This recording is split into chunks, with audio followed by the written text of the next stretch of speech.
full, you know, all at all times. Mm-hmm.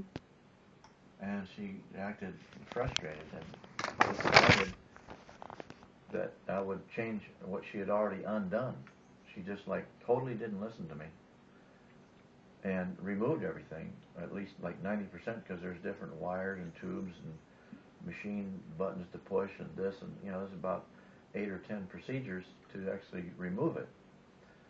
And so she had to undo that. All that took her about 3 or 4 minutes to put everything back together, put the right stops in, the right tubes in, the right Y's in, and so eventually she got it, you know, back on like that. But this is what we wanted to do, you know. She totally like didn't listen to me.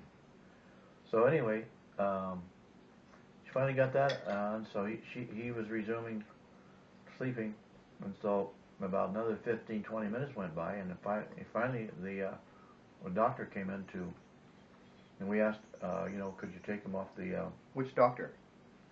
It was Shoot. no, it was Venus. She's a Japanese. nurse. She's a nurse. Yeah. We said, can we take him off the medication, the painkiller, the propofol, and you know, and the sedatives and the painkillers. She said, okay, sure. Like, not realizing that we had made arrangements to do this like an hour earlier yesterday.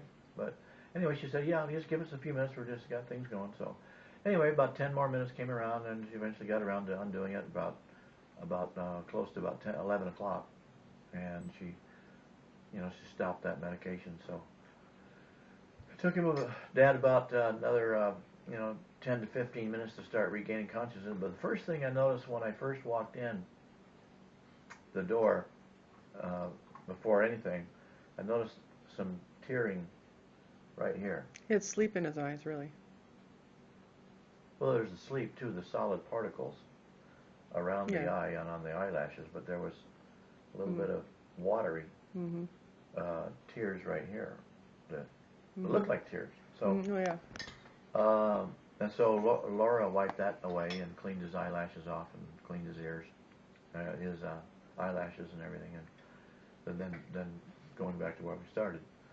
So anyway, finally, Dad started coming around, and this time he had a lot more energy because he had been totally on the respiratory machine all night long, and he wasn't worn out like he was yesterday, because yesterday he was half worn out. Right. And then by the time we got there, he was half worn out already, because we had no idea he had been off the respiratory machine and going like this for 3 or 4 hours before we got there. And so he was breathing about normal, about like a normal person would breathe, not quite as quiet as we are now, but much quieter. Uh-huh. So he had a lot more energy. So he started to come to, and he started responding. Came about. He came about to where he opened his eyes up, and he was definitely much more alert.